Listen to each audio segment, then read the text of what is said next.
G'day, guys. Welcome to episode 37 of Beyond the Finish Line, the podcast for runners of every pace, every distance, and every goal. My name is Matt. I am an ultra marathon runner, a multiple-time Ironman. I'm also the founder and head coach of the Performance Project, which is currently Australia's fastest-growing endurance community. Today's episode is all about making the most of the back end of 2025. We've got about 100 days left. We don't want to waste it, so we're going to tell you guys how to optimize it, show you some tips and tricks, answer some listener questions on goal setting, making the most of these last 100 days. But before we get into any of that, I need to bring in the other half of the show. She is a 5-time marathon runner. Recently ran Sydney Marathon in just under 4 hours, which is a personal best. And she is one of the best running content creators in the country as we speak, working with brands like ASICS and Sydney Marathon. Georgia, how are you, my darling? Hi, I'm very well, thank you, Matt. Very, very well. Thank you for asking. I loved that little note on the Performance Project. It's so true. So I love you've added that in. Crushing it. It's been a big week in the Performance Project. It's been a wild month, to be fair. Yeah, it really has. Like, what are we now? So it's about a month since Sydney Marathon, which is kind of since you officially brought me on board to the Performance Project, which is exciting. Yeah, so I feel like it's becoming a bit of my baby now too. Yeah, well, do you want to... We should probably make that official announcement, Georgia, because no one really knows, but there's speculation in the world. There is speculation out there, and I will be putting this up on my socials very soon. I'm just trying to figure out the best way to get it across. But yes, I have joined the Performance Project. Matt, do you want to talk about really quickly in what capacity that I've joined the Performance Project? Yeah, so Georgia joined us. I think she was in our first 5 clients ever, and I sort of explained to her the vision. I was like, this is what I want to do, and she bought into it immediately. She promoted the business. She did everything without any ask in return. She just wanted to run a sub 4-hour marathon. That's the only thing she wanted. And 18 months later, Georgia has worked her ass off, and she's become a co-owner in the Performance Project. So she is not only an employee, she has an ownership stake. She runs all of our community. She's head of community. Like I said, co-owner. So yeah, that's her official status. Chief Vibe Officer. Chief Vibe Officer for sure. And so basically, guys, what I do is the Performance Project. So if you come on board with Matt as an athlete, you join our community. And so our community basically has a big group chat at the moment with over 50 athletes in it, which is really, over really 60. Cool. 60, there you go. I haven't even looked at it in the last couple of weeks. So that's how much it's grown. And so, yeah, I'm in the chat and I'm prompting everyone. On a Wednesday, we do our hump day highs. So everyone in the chat will talk about, their high of the week, like what we do here on the podcast. So what is everyone's high of their week of training? And as well, some people like to add in their lows because, we want to keep things real, and we find it super helpful for the athletes to see that there are other people out there who are going through the same thing as them. Usually, a lot of the time there's quite a lot of athletes doing the same kind of race, whether that be Sydney Marathon or Gold Coast or COSI, different types of things. And so lots of people are going through the same kind of thing at the same time. And so it's really nice to be the person that people can kind of come to in the chat, or I prompt different kinds of questions like, what are you grateful for, or what's happening this weekend, or share like your run view this morning, or your, what's your training look like this week. And so, yeah, the community is growing really quickly. And so I am, not only, employed by Matt, but I'm also a co-owner in the business, which means that I am here for the long term, and it's really exciting. Yeah, it's been a wild month. Just in terms, if you look at that, Georgia comes on as a co-owner, so the team goes from 1 to 2, and then we put on 2 coaches in the last week. So we've gone from 1 to 4 coaches. We've gone from somewhere in the 20 athletes at the start of the year through to 62 in our main group chat. Then plus we have a couple of corporate accounts on top of that, which we had for Sydney Marathon. So at one point we had nearly 100 athletes that we're working with. So to say that we've grown that much in 9 months, as well as building Australia's fastest growing running podcast is pretty wild. We're doing our best over here. We're just trying to We're build working big hard. things. Yeah. We're working hard. We're doing hard things, Georgia. That's what we're doing. Exactly. Not only are we doing hard things in our races, but we are doing hard things behind the scenes. And so I've been kind of helping Matt do a little bit of a rebrand, and we're trying to look at, long-term stuff there as well, and how we can come across to everyone, and, what people see when they land on our socials, or whether that's the website and stuff like that. So there's lots of things coming. So I am very busy, and luckily not training for too much at the moment. So I don't know how I handled it all during Sydney Marathon, but I just look back and I'm like, whoa, what was I doing? Yeah, it's what we've said it a million times. Yeah. I don't know how we manage life when we're in prep. It's just you just make it work. You just make it work. And so, yeah, this week has been a lot. As Matt said, we brought on 2 coaches this week, which has been really exciting. But that has also meant that, now we're talking to 2 extra people, bringing them on board, letting them know what's happening, how things are run, trying to get all of their kind of the branding side of things up and going as well. So Matt and I talk way more than we ever have. So I mean, we talk every day, so it doesn't really make a difference. No, it doesn't. And then Matt's still pissing me off in our own personal chats as well. This morning, guys, he put in my training peaks to say that my heart rate had changed for my, my zone 2 runs. And I was like, wait, change for the good or change for the bad? And I swear it was like, 20 minutes of back and forth of Matt just trying to rile me up, being like, well, wouldn't you like to know? I'm like, yes, I actually would. Yeah, Please it'd be tell me. interesting if we knew. Yeah. It would be. Is anyone else like that where, someone will tell you something and you have to know the answer right away? Like you can't wait for the answer. You're like, please just hurry up and tell me, I need to know. Or Samantha's like that. Can't concentrate. Yeah, she just flips out. I'll just be like, it's like literally she will ask me the answer to a question that has nothing to do with her, and she'll be like, I cannot function until you tell me the answer. Yeah. And I was like, it's like whether you know the answer or not doesn't change any of your actions or behaviors. And she's like, I need to know right now. That is me. I read that on my Training Peaks this morning, and then I replied to it on Training Peaks, and I was like, he could get back to me now or in a couple of hours. And I was like, I cannot function without knowing this right now. Yeah, but your zone 2 is improved by 7 beats. Yeah, which I mean, had no idea. Although I did kind of have a bit of an idea that it had improved a little bit. Yeah, coming out of a marathon block, like that's just normal. Like we haven't tested you since maybe 8 weeks before marathon, so that's that's 3 months. So yeah, and that's look, about right. To be completely honest, the testing on the weekend I didn't do a very good job at. So yeah, oops. I know. I've been using the Apple Watch at the moment and just struggling to get it to work. It's a bit funny. On a Garmin, when you're into your next kind of section of a run, it'll just basically tell you what section you're in, and you're like, oh, great, I just got to do this. And it gives you like a sliding kind of graph of where you should be within that zone. Whereas the Apple Watch is really confusing. It's like up next is, 1 minute on, but that actually means 1 minute on now, not up next. It's really confusing. Okay. And then when you're doing heart rate stuff, it just goes to green when you're in the right heart rate zone instead of giving you like the whole show pie. Where you are on the scale. Yeah, it's I don't know. I'm really trying hard here, guys, but I'm not enjoying it. It's interesting you say that, because I reckon I could probably pick Apple Watch users to Garmin just by looking at the data. Yeah, I reckon Garmin I reckon runners who use Garmin get more usable data while they're running, and then you can see them fix things mid-run. Well, like Apple runners, it's like a more of a very slow wave, like they're getting the information too late. Yes, it honestly, the info comes in really slow and it's really confusing. So for a lot of my like interval sessions, I was really confused. Am I supposed to be doing the interval set, or am I supposed to be doing the rest set? So like, luckily, I don't normally do this, but luckily I actually had a look at what was happening that day so I could remember. I was like, actually, no, I know the 1 minute is the on part. So it was a shit show. So I think I'm going to put it away. I miss my Garmin sleep score. Yeah. Every morning, Nick's like, yeah, I got like an 83. And I'm like, I got a good morning.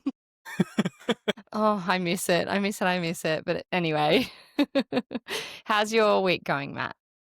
Yeah, I had a big weekend, had a 50K ultra marathon. You did? So a little bit ginger today, as to be expected. But yeah, just went and got some body work and stuff done today, and then back into training tomorrow. Okay, cool. And how was the race? How did it all feel?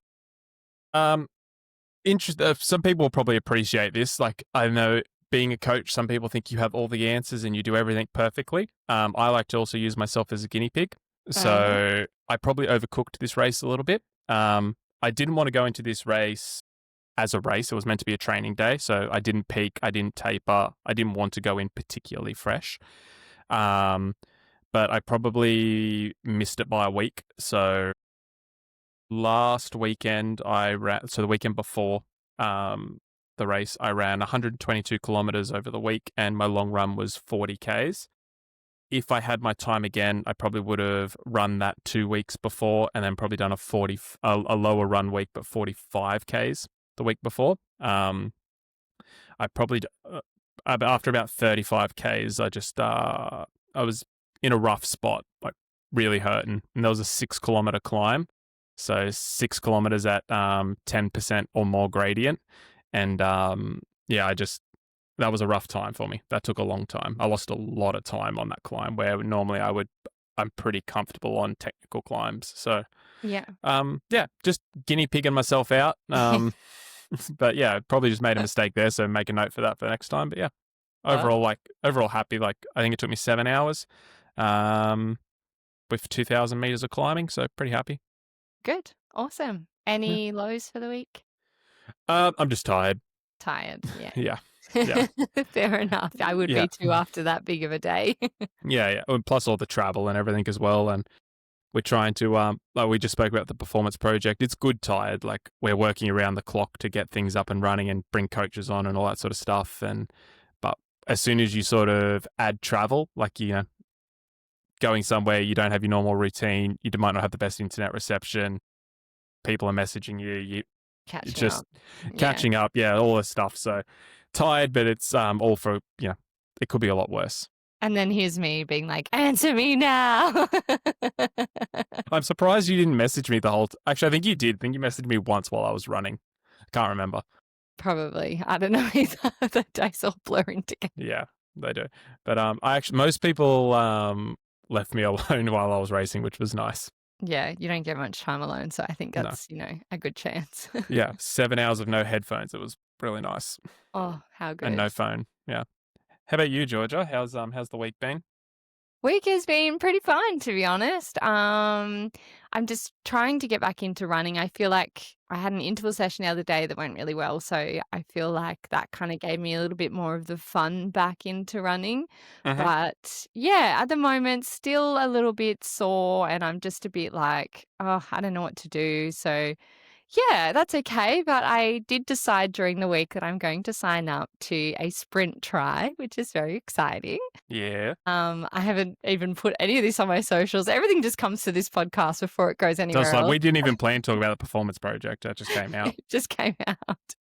So yeah, last week we spoke about the fact that I was, I said that I would do some kind of triathlon in the future. But no, I did. One of our performance project athletes, he messaged me during the week being like, oh, I listened to the podcast. Here's one I think you should do. And I had a look at it and I was like, actually, maybe I will. So I have committed. It's in my neck of the woods too. Yes, it is, which was intentional. And so, yeah, I decided this week that I'm going to give it a crack. And who knows, maybe it could be something I completely fall in love with. And do you want to race? Sorry? Do I want to race you? Yeah. I can't race you. You'll flog me. I know. You'll be like 3 hours later and you're just coming See you, loser. Yeah, literally. So yeah, I don't know what I'm doing, but that's okay. I think, who knows, maybe I'll absolutely love it. So I've been looking at, classic me, looking at all the swimsuits online I could buy and try suits and all this stuff. But I think I'm going to take it easy. We can get you a performance project tri-suit. It's going to be sick. Yeah, I know. I was already thinking about that today. I was like, oh, I could get one that looks so cute on me.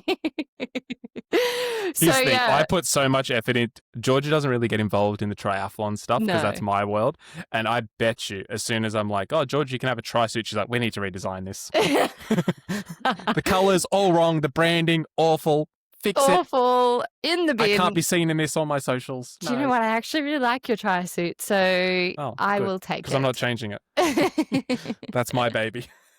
Yes, no, I look, who knows? I might hate it. So I'm not going to get really into it and like go and buy a bike or anything like that. I'm just going to borrow a bike from someone, but we'll wing it, see what happens. And I think, yeah, you said during the week, Matt, that I could probably start doing some swim training from November-ish. So Yeah. works out well. For a sprint shot. When's the triathlon again? It's like I think February it's or the March? 1st of Feb. Yes. A couple of months, you'll be fine. Is it You know how Stockholm? to swim, so you'll be fine. Yeah, I can swim. I like swimming. So I figure 2 out of the 3 I really like doing. The riding a bike scares the absolute crap out of me, but that's okay.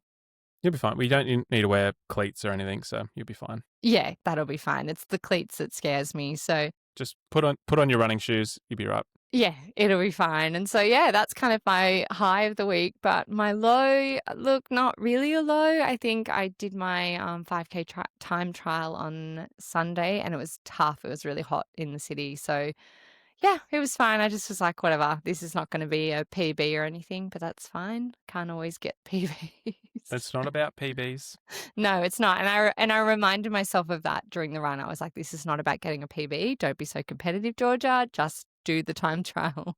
So yeah, we enjoyed it. It was good. It was really hot though. So, flies and wind and all that kind of crap. But yeah, other than that, I don't think I have a low that I can think of. So Life's good. life's good. You know what I mean? That's all we got to complain about. Like life's pretty good. Yeah, I did have a low, but I completely forgot what it was, so it can't be that bad. How good's living? That's How my good's saying. living. Yeah. That's my saying at the moment. So I thought today, Matt, we should talk about, especially because I've been going through this at the moment and you have been a little bit too, and that, we want to have some sort of goals for the end of the year. And I think a lot of people get to this time of year being, late September and they're like, oh, we're getting close to Christmas. I'm probably going to back off a little bit. And so I just want to talk about the fact that, like, the year isn't over. Let's set some goals for the end of the year. How can we, maintain our fitness, get ourselves geared up for the new year so that we're not hitting January 1 and feeling like we're having to start all over again?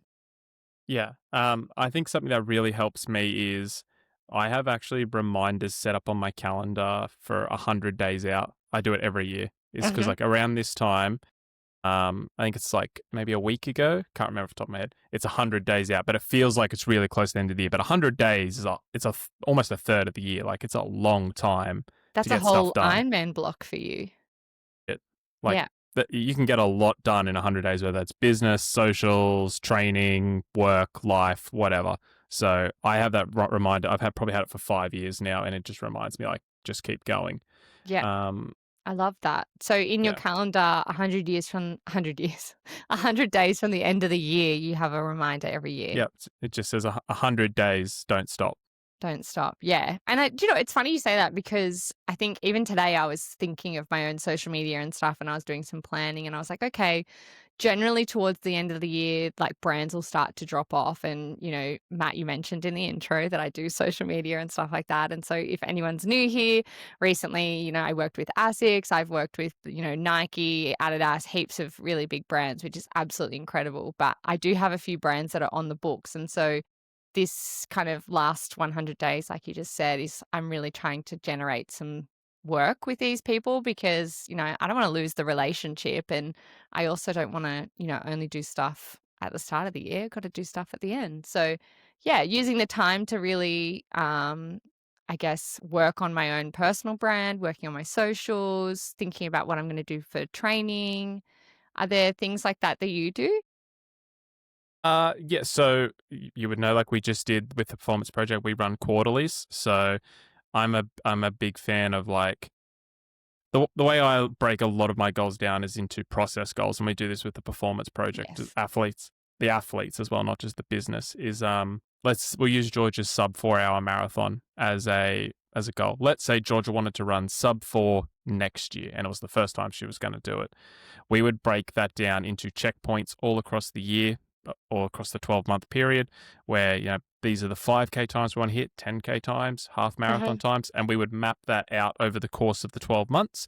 And that would give her small achievable goals to hit along the way. So that's like really how we try and keep momentum running throughout the year. You don't want to hit this big goal and then have nothing.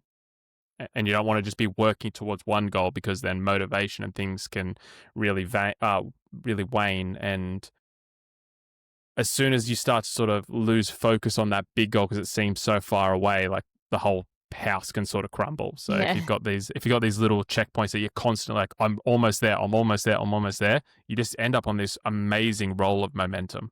Yeah, and there's something about setting like smaller, more achievable goals, especially towards the end of the year, that's so rewarding. Hmm. So, for me, I've just hit a big goal. So that for me, I don't want to then drop off and have no goals because I don't know what's going to be coming up next. And so I want to make sure that I am, as Matt said, hitting some smaller targets, hitting some smaller goals throughout the end of the year so that next year when I do decide whether that's a bigger try or whether that's another marathon or whatever it might be, that I still have, some things ticked off along the way. So I'm progressing instead of flatlining.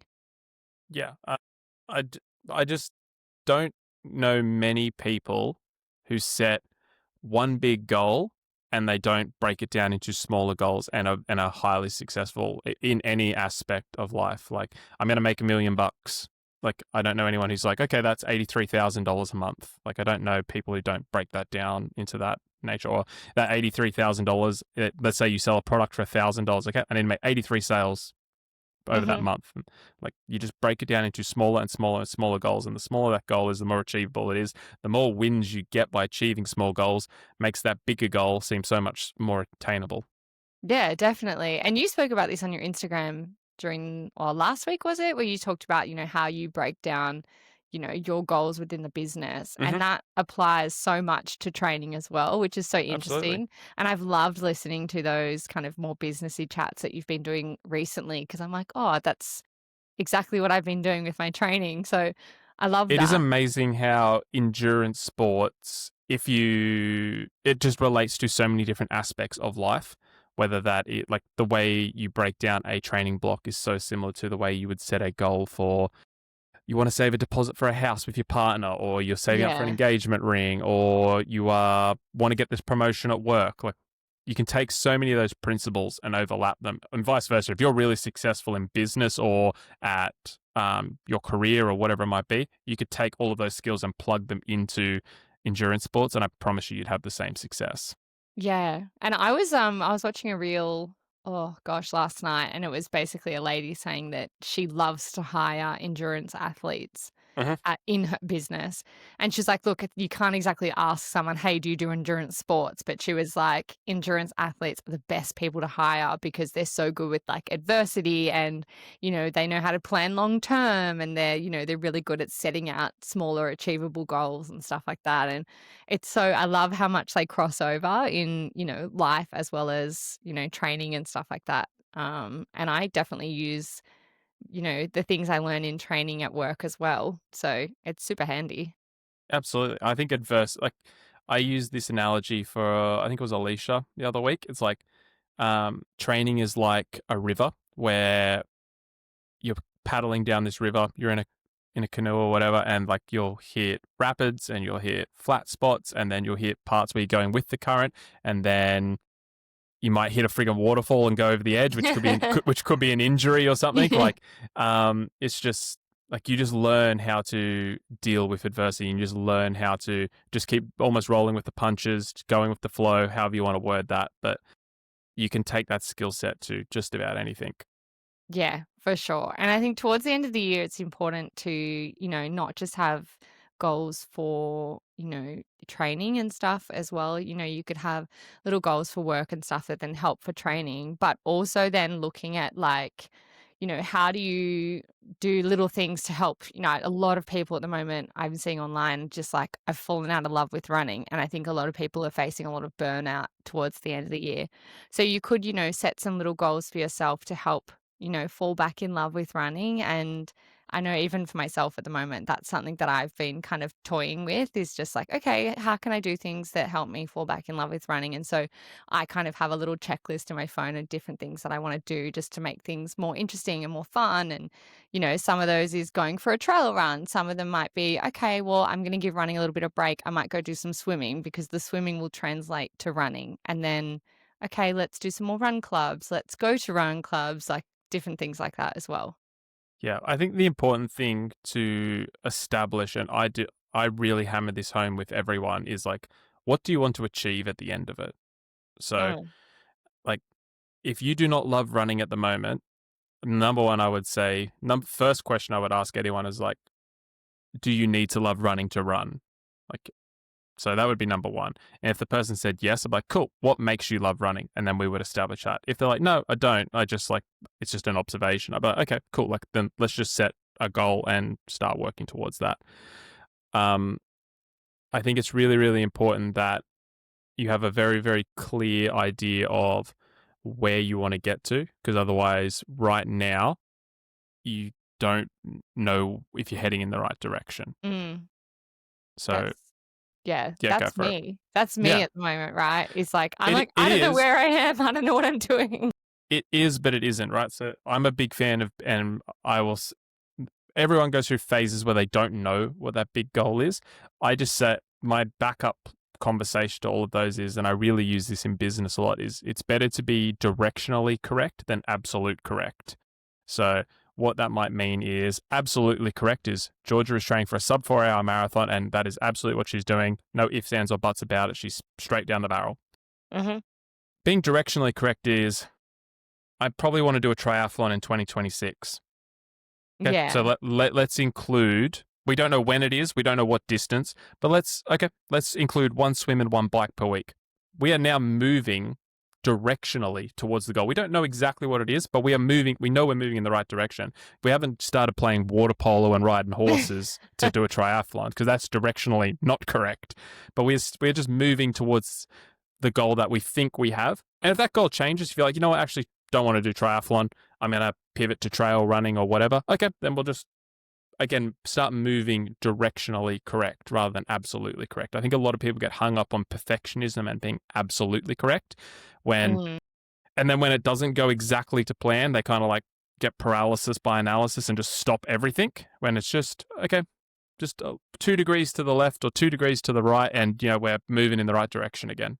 yeah. And there's something so important about just trying stuff out as well. Like, Absolutely. like This is a it's great time to do that. yeah, at the end of the definitely, like, the end of the year is great time, and it's like, when you're at school and every term you'd always have to do a different sport, which is so great because, I mean, you get to try out so many different things, but when you're an adult, it's a lot harder to be able to just try new things all the time because, you get into your routine, you set in your ways, things like that, and so the end of the year for me is definitely trying new things, testing out the waters, and yes, my name on Instagram is Georgia Runs a Marathon, but there's no reason why I can't be like Georgia does a triathlon or like Georgia goes for a ride. But like you can try different things. No one, people are going to be keen to see you do different things or, it's great for you to get out there and try something new. For me, I've never ridden a bike really on the road. So that scares me and I'm going to give it a go. And if I hate it, I'll just do something else. Yeah. Again, like setting goals of like what you think, what do you want to achieve? So if your thing is like, I promised myself I would try 2 new sports this year, Mm, okay, set that goal and then go and achieve that. If your goal is to, I don't know, like again, Georgia's sub 4 hour marathon, like if your goal next year is yeah. to run a X time marathon or do your first marathon or half marathon, like now is a really good time to start that base building block. So when you hit January, you're in like decent shape. You are not starting from zero. You have got Mm, some volume in your legs. Like I just I think it's just really important to get clarity. I think that's what a lot of people. I the reason I say I think a lot of people is because I experience it. All the athlete consults I do with athletes who sign up for the performance project and athletes who just come for the consult. I'll be like, "Cool, what's your goal?" And they're like, "I think it's this." And the first question I ask them is, "Why is it that?" And right. they can't give me an answer. I'm like, "Oh, so that's not your goal. That's someone else's. You've just heard about it." Yeah. And that's a belief I hold very strongly. Is if you cannot give me a solid, I am doing this for this reason, you have just made that up. Like you've heard it somewhere and gone, okay, I'll do that. Now Like I it have doesn't, to do that. Yeah. yeah, it doesn't mean anything. Like that's like it's just a belief I hold very firmly. So I think a lot of people just need to spend some time gaining clarity on goals. And I think a lot of I don't I say I think because I have a reasonably large database now of athletes I've spoken to where they're not okay with the silence from finishing Yeah. one goal to the next. So when they decide what the next goal is, they think I finished Sydney Marathon August 31st, September 1st, I'm training for this. They are not okay with this no man's land, this emptiness, this idea of I don't know what's next, and that's okay. That they're like, I've got to be trying. What's the next thing? Like, I'm going to lose my fitness. I'm going to lose my conditioning. What if I stop Yeah. running? Like, I've lose my identity. Like, it's just none of that matters. Like, you just got to take some time. I took 6 weeks from finishing Ironman Cairns to making a decision about what I wanted to do, and I thought about it for hours and hours and hours every single day, and I still wasn't sure I made the right decision. But I had to learn to sit in that uncomfortableness of not knowing.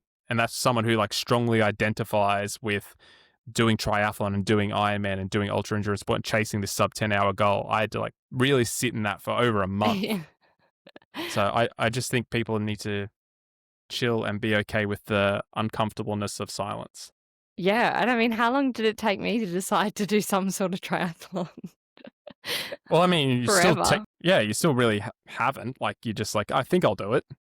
I don't know. We haven't, well, until we get rego papers, I'm not committing to nothing. Okay, well, that is fair. I haven't technically signed up for it, but I am a girl of my word and I will do it. If I'm saying it, It's I'm on the putting it out podcast there. now. Yeah. It's on the podcast. I've told like 3 different sets of friends, and if they all know about it, they're all going to hold me to it. So, anyway, so yeah, look, I think setting some goals, but also, don't feel bad if you can't set huge goals. You can just set little ones that aren't race based, or the goal might be just trying a new sport like I am.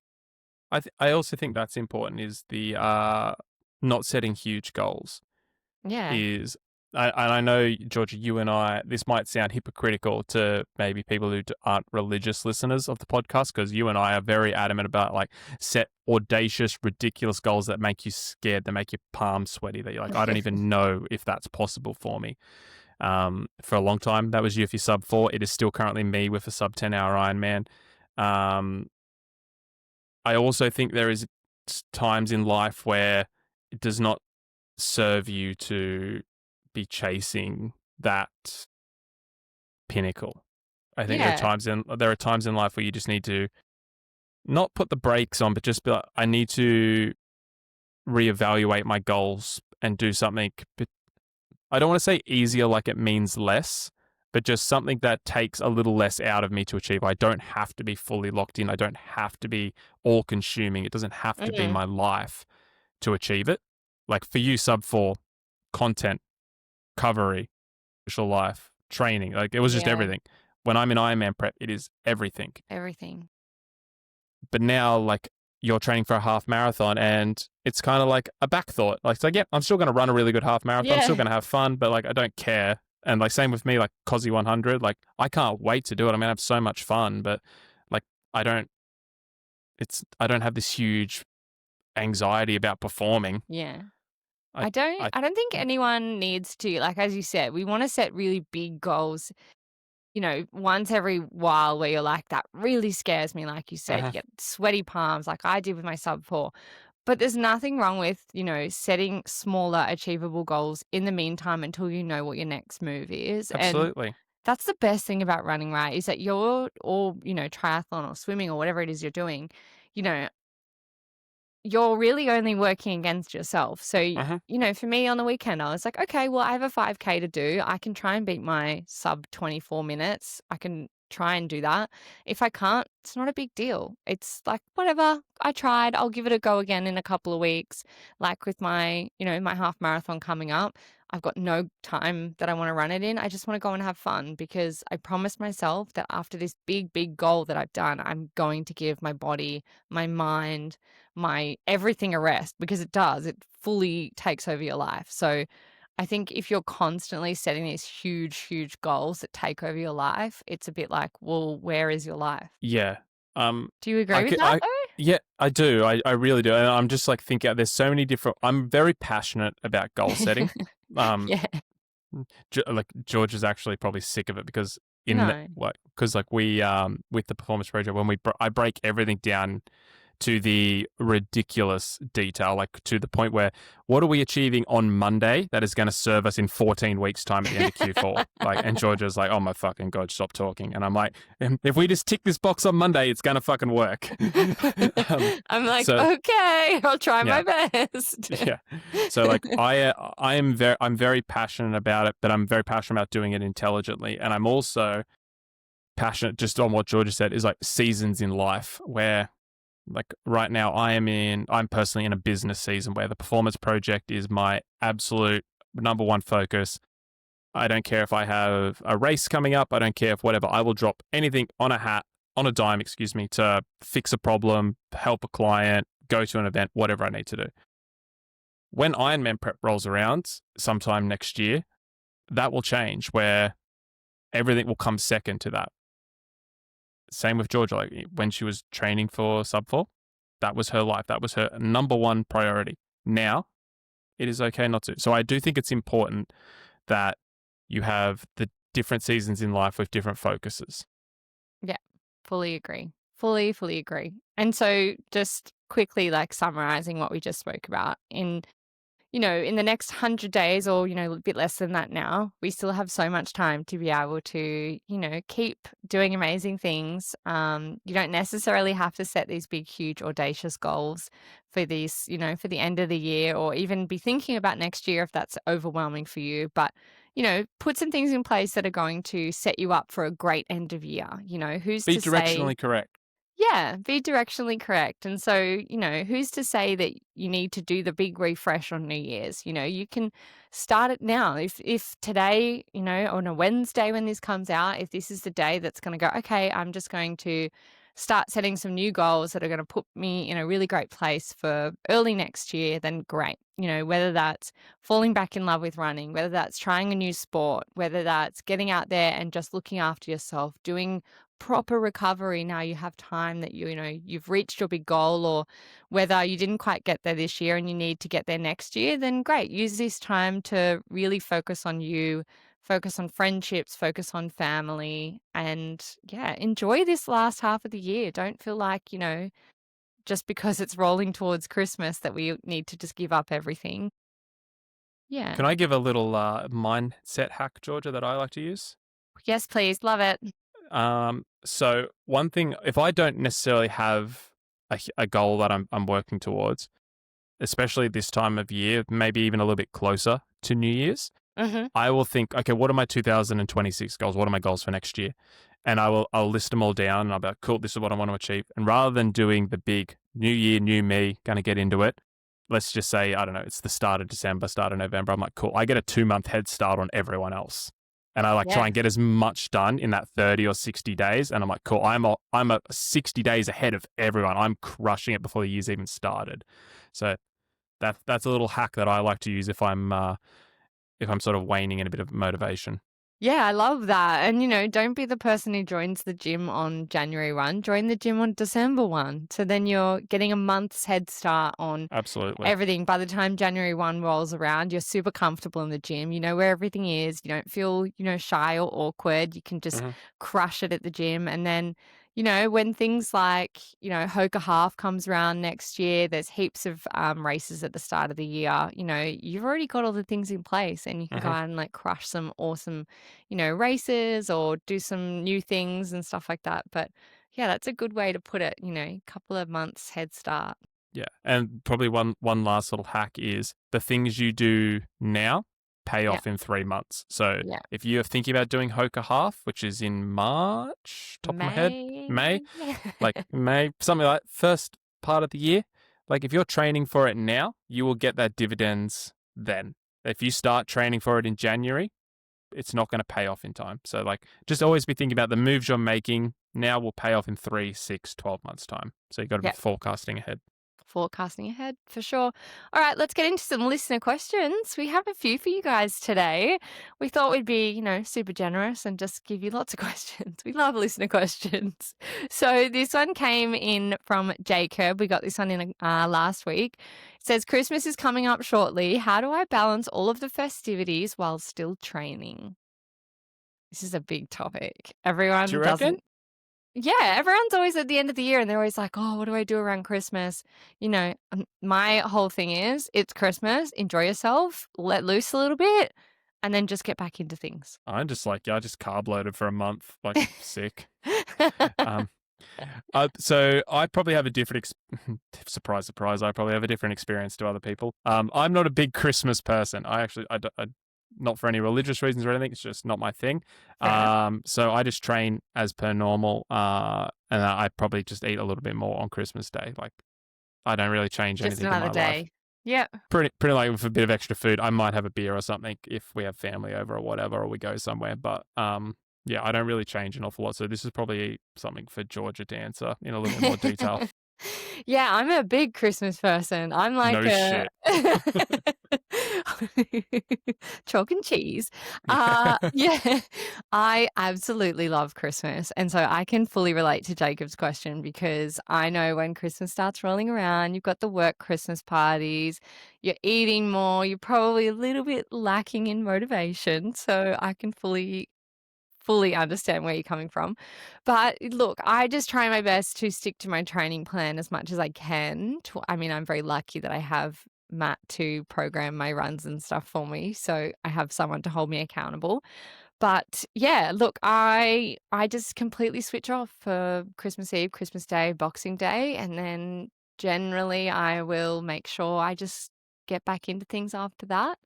I don't think 3 days is really going to make too big a difference on your training. Am I right in saying that, Matt?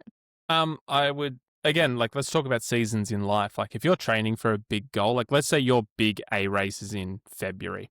Not many are in January, but let's say it's in February, and you miss, let's say, what is it? New Year's, Christmas Eve to Boxing Day. And let's say you have a couple of wines and you might not have quality training for 5 days. Is that going to make or break your performance? Would I do it? Also, no. Yeah. I think it's just evaluating like where you are in life. If you're just in a base building block and you're having fun, go have some soups. You'll be right, mate. No worries. But if you're really training for a goal and you're focused and you're locked in, having a little less chocolate and a little less alcohol isn't it's not going to separate you from the family and the atmosphere and all of that sort of stuff. You're still going to be connected. You're just making a slightly healthier decision towards your goals, which if your family have an issue with, and I know some people feel maybe peer pressured to have a beer or eat, like if everyone brought a big spread and they want you to try the food that they made, all that sort of stuff, I can understand that. But I think also if you're training for a big goal and your family respect that, then they'll also respect your decision to be like, hey, I'm just making a healthier decision. So I think you just evaluate where you are and what's important to you at that time. Yeah, definitely. If you guys jump back to episode 15, which is what are you willing to sacrifice to reach your goals?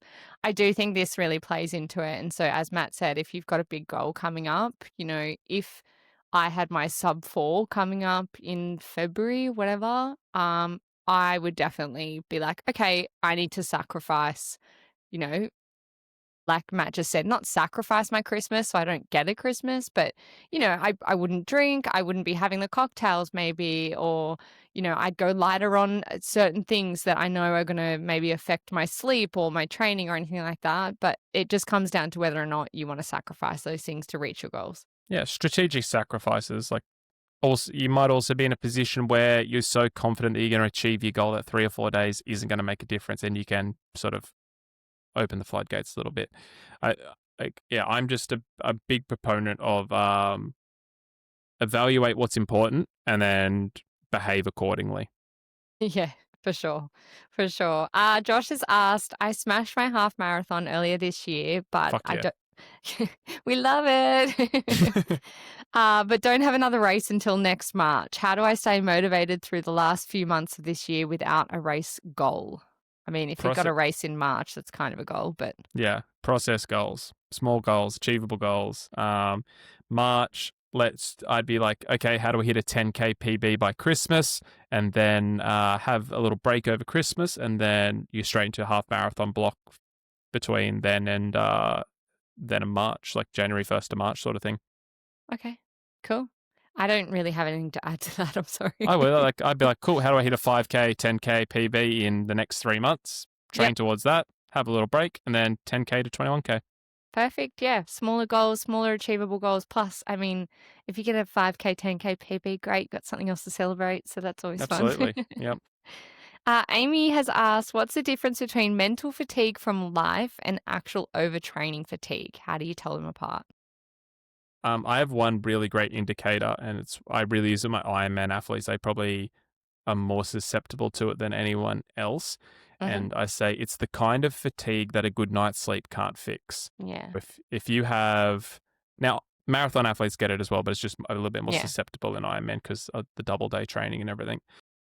If you wake up and you're like, I can barely open my eyes, and then you take a full rest day, and then you get a full 8-9 hours sleep, and you still wake up fucked, that is overtrained. That is Yeah. like you're riding the lightning. Um, Life burnout. I find life burnout, like if you have just a day or two just of decompression, you bounce back pretty much full strength. I don't know. You're probably a bit better at. You probably know a little bit more about life burnout than I do, Georgia, because I don't really deal with people that much. Yeah, this is something I've been talking about a bit lately is I, at the moment, am feeling a little bit life burnt out. I think with the whole, marathon content, all of the wonderful messages and stuff that I get, which I absolutely love and I don't want them to stop, but it can get a lot with, replying to people. I talk to people all day at work. My full work day is literally talking nonstop because we're client based. When you're facing clients all day and then you're seeing suppliers all day as well, it is a lot. And then coming home, answering people on socials. I'm talking to Matt about the business. I'm talking to Matt about, my own training. I want to talk to my husband. I'm watching TV and I'm like, oh my God, I'm so burnt out. So I think, as Matt just said, what I do is I just have to take a couple of days where I really decompress. And that is just doing nothing. That is watching TV, sitting on my balcony, going for a walk to get a coffee, doing all the things that make me really happy and really like light that fire for me. I think that's kind of the only thing that can really fix it because none of the things that I've just mentioned now I can sacrifice to be like, I need the life burnout to go down a bit. I'm not going to sacrifice any of those things in order to feel a little bit better. So I just go, okay, I'm just going to have a Sunday where I don't have a commitment on, or I don't know, just go and do all the things that I love. Do you ever do that, Matt? Sorry. Yeah, I mean, all the time. Like, Yeah. I'm pretty fortunate that I've kind of built my life around being able to do that. Where like if I just decide to turn my phone off and go trail running all day or get on my bike and ride or whatever, I can Yeah. do that. Yeah. Um, I think it's just really important to know the things that reset you, or people talk about refill their battery or recharge their battery. If you once you know what does and doesn't, it's pretty easy to get back into the swing of things, at least in Yeah. my experience. Like if you know, like, cool, no phone, um, just need a slower day, gonna hang out with my partner and take the dogs for a walk. If they're like your four things, then cool, go do that. And then you'll probably bounce back pretty quick. Some people it's good night's sleep, good food. Maybe it's some people it's to go out and hang out with my friends for the night, and go out for dinner or have a Yeah. dinner party or whatever. I think it's just important to know inputs and outputs. Yeah. And yeah, for me, because I talk all day, I want to get home and just sit in silence. So Yeah, me too. sometimes it just takes a day where you just don't talk much, Hmm. it's like Nick and I will go for a run, but we won't actually talk to each other, which I know some people find really strange. But I'm like, I just like knowing he's there. I don't need to talk to him about life. I can talk to him when I get home about that. But I like having a day like that where we'll just go for a run. We both have our headphones in. We're together, but we're not chatting each other's ear off because My gosh, for someone who has a podcast and is client facing, sometimes I just get so sick of talking. Um, I think that's actually, if anyone's going to get sick of talking, it should be us. Yeah.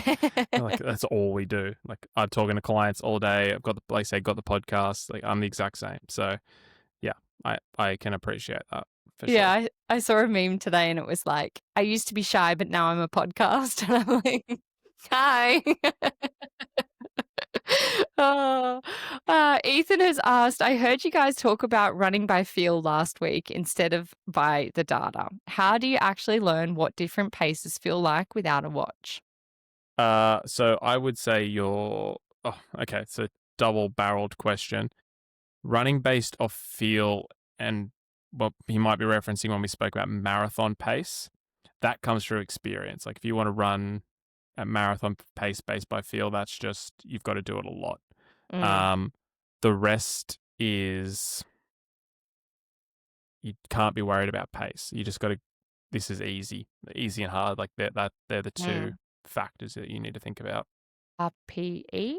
Yep, rate of perceived exertion. Yeah. So I think Ethan was talking about last week, we spoke about doing a half marathon where we wouldn't be wearing a watch at all.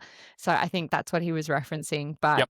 yeah, just basically, I think it does come down to a bit of experience. Like, even for me, I know what my zone two feels like. An easy run, I know what it feels like now. So I think if you want to get more into, learning how to run by feel, you just have to like wear your watch and just try not to look at it. And then when you look at it, you're like, okay, yeah, I'm hitting the pace or hitting Yeah, the effort.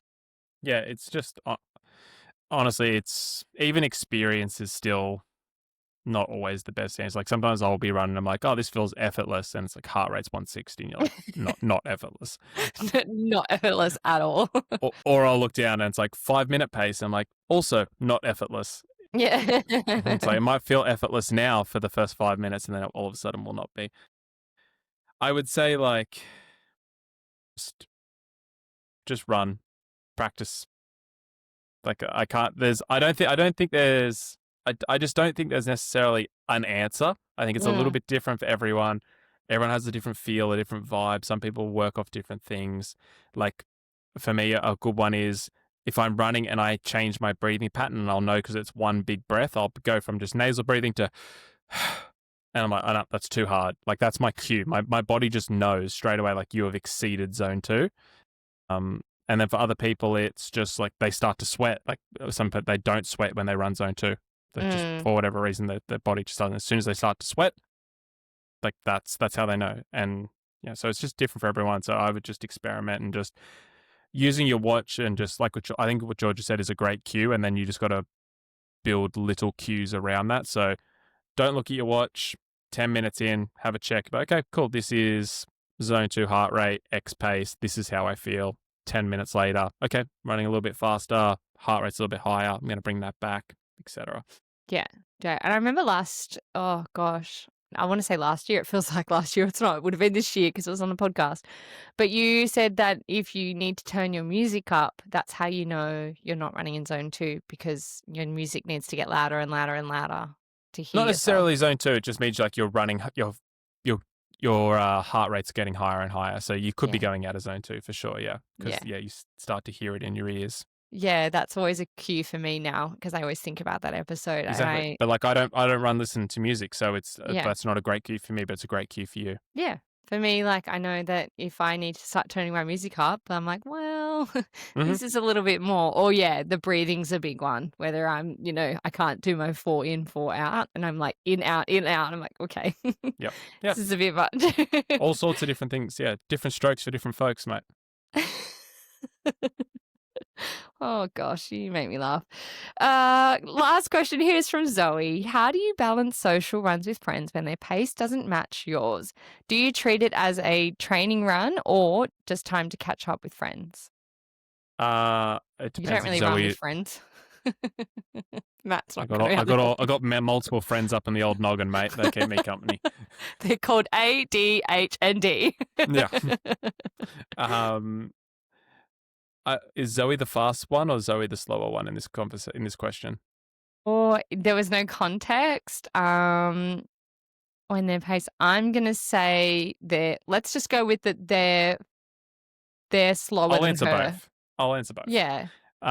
Cool. So Zoe, if you are the faster of the group, you will lose no fitness benefit in running a bit slower. Like let's just say, let's go the extremes. Let's say your zone 2 pace is 5 minutes and their zone 2 pace is 7 minutes. You running at 7-minute pace, you're not going to lose any fitness. You're not going to not get something out of the session. So just run slower, enjoy time with your friends. Zoe, if you are the slower of the group and you are the 7-minute runner and your friends are 5-minute runners, just say, hey guys, I can't run that fast, so could you run with me? Yeah. Well, that's a great one for my husband Nick to know, because I swear to God, every single time we do a zone 2 together, I have to constantly be like, can you slow down? Because that is good to know that that's not going to affect him by going slower. He doesn't actually need to go faster. So I will put a caveat into that. It's important. okay. If you are the faster runner in that, you are obviously not optimizing that training session. But if it is a social run, that doesn't matter, right? If you're there running with friends, cool. Yeah. If you're in marathon prep and you're trying to get the most out of your zone 2 training, obviously you need to run to your paces and your heart rate. Damn it. But that's just like, if we're being fair dinkum, that's what it is. Yeah, no, that's but fair. if you're just social run club, you and friends going for a couple of laps around Centennial Park and getting a coffee afterwards, just run at the slowest person's pace. Like, there's no cons against running slower if you're the faster person. You just get to cruise and it's a little bit easier for you to talk. You could be the person who runs the conversation because you're not breathing as hard. Exactly. I used to really struggle with this. I used to go to a run club that was just notoriously really fast. And so I remember when I first started with you, Matt, and I was trying to get into my zone 2s, you're like, what are you doing? Just run your zone 2. And I'm like, I have to run with friends. I have to run with friends. So in that case, yeah, you definitely need to just say to them like, hey guys, if we're going to do a group run together, you're going to have to slow down. If it's a run club, I don't know really what you would do. You just have to use it as a fun run and not use it as a training session, and make up your training session elsewhere. Because if you're supposed to be doing a zone 2 and then you're at a run club and they're not in zone 2, you're then missing out on a zone 2 run. Yeah. I would say, if you're at a run club, you just got to treat it as a social thing, and it doesn't actually count to. I don't want to say it doesn't count towards training.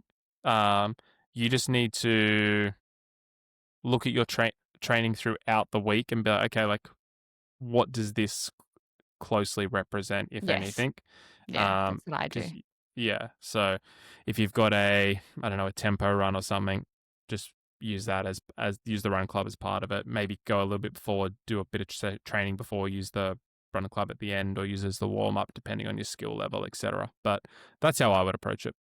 That's exactly what I do. So hopefully that helps. Yeah, we're getting about the same time of the episode last week where Matt's audio just completely cut out, and I was just thinking Georgia muted me. Georgia muted me. She cut me out, guys. Don't blame this on me. This is not my fault for She's one. like, I'm sick of Matt talking so much. my favorite. It burns my soul that happened, but it's also so funny. So we apologize, guys, that last week's episode 36, towards the end, I think it was at about 48 minutes, Matt's audio for some reason just didn't upload properly. We cannot work out why. But yeah, you got to experience... That's showbiz, Georgia. So for 10 minutes, I'm just talking to myself, and out of nowhere, I just go, that's showbiz, baby. And there's no context at all, because Matt had said it prior, and I cannot prove it because there's no audio of Matt. And it's if you seriously do me a favor, guys, it is so funny. Go to 48 minutes and I say the listener question, and then out of nowhere, I just go, that's showbiz, baby. Because Matt had actually answered the entire question, and then he'd referenced that, and then I was just making a silly little joke, and now it's everywhere. So we apologize if you thought your Spotify wasn't working, but I'm sorry. It is so funny. So many people messaged us being like, hey guys, so I don't know if it's your podcast or if something's wrong with my headphones or something, but like, what was the answer to that question? And blah, blah, blah. But look, I'm glad people didn't assume it was us, Matt, because look. Also, thank you for listening to the end of the podcast, guys. Yes, really appreciate that. That made me so happy. We had so many DMs of people, saying, "Oh, hey, the end of the podcast wasn't working." I was like, "Hey, you listen to the end. You're an OG." Also, can we shout out, it took us like 6 months to get 10,000 downloads, something like that. And then we did Yes. 20,000 downloads in 3 months. So amazing. Wild. We did an extra 10,000. So Yeah, we yeah. So just we hit 20,000 total yeah. downloads. Yeah, last week, just after last week's episode launched, we hit 20,000 downloads. So yeah, it did. It took us till July to hit 10,000, which was a huge milestone for us. And then, yeah, between July and now, well, it was mid-September, we hit 20,000. So an extra 10, which is incredible. We And can't got believe featured it. on the most popular page on Apple for running podcasts. So wild. I was so excited when you showed me that because I was like, holy crap, like look at our little faces sitting there with all the Yeah, other ones. weird. Isn't it weird? It's like, what am I doing on Apple? I know, so crazy. I want to get on the Spotify one. So, keep listening, guys, because that will push us up the ranks. I don't know in how we're Spotify not as on the well. Spotify one. We're so much more popular on Spotify than we are on Apple. Like pretty much all of you listen to us on Spotify. But I guess that's probably the same for all other podcasts. So maybe that's why. Maybe, yeah. I'd say Spotify is just the most popular platform. So Oh, for sure maybe, it is, yeah. yeah, I don't, anyway, but But I think Spotify's like 95% of our downloads. yeah, yeah. Yeah. And I think we only came on to Apple maybe 10 episodes ago or something. Something like that, yeah. Yeah. So it's crazy though, like 37 episodes, which is 37 weeks of you and I doing this every single week. And I had a conversation with a friend the other day and they were like, oh, I'm jumping on their podcast for them. And they were saying, they weren't really feeling up to chatting, which is so normal. And I was thinking about that the other day and I was like, I feel like you and I have done this every single Monday, regardless of, how we're feeling. Thank you guys for staying along and keeping us motivated because we want to come and do this for you. So yeah, I don't know. I'm getting all soppy now. Well, I mean, if we think about it, like we talk about goals between now and the end of the year, like Georgia and I set a goal. I don't even know how long ago it was now. Maybe when we got 10,000 downloads, I'm like, let's try and be the number one running Yeah. podcast in the country. And then like 3 months later, we doubled our downloads. We made most popular on Apple. Like you can do, and let's just call that 100-day span. Like you can do so much in 100 days if you just set the goal, be really clear on what you want to achieve and work towards it. So, Georgia and I set a bunch of little process goals. We ticked all of those boxes. We upped the social media. We improved the audio quality. We improved everything we did with the podcast, the show notes and everything. And we got results from that. So that's just a little example of, I guess, like what you can do in 100 days. That just came very serendipitously to the episode. Yeah, and look, our big goal at the start of this was to make it to 10 episodes, and here we are. That was the goal. 40. Yeah. That was the goal. If you guys, if you listen to the first 10 episodes of the podcast, we always say, we're like 3 away from hitting our goal. So yeah, we're here. We show up for you guys every week, and we don't make any money from this. We're not doing big sponsored ads or anything like that. We do this for you guys. So, the best thing you can do is, tell your friends about us because then we get new ears on the episodes. We get more questions in every week. We can answer more questions for you guys. But a big one is also like reviewing us or putting, the little tile of our episode on your stories on Instagram. We see you guys. We share them all. We're so grateful. So those things really, really help us. But yeah, telling your friends is a big one. Yeah. Don't you think it's like, we'll just try not to talk about this for too long, but we're on it now. Nah, stuff them. Yeah. Our goal was 10 episodes, and that doesn't feel like that long ago. And No, then doesn't. you're like, okay, yes, it's 37 weeks, which is like, I guess, 3/4 of a year, something like that.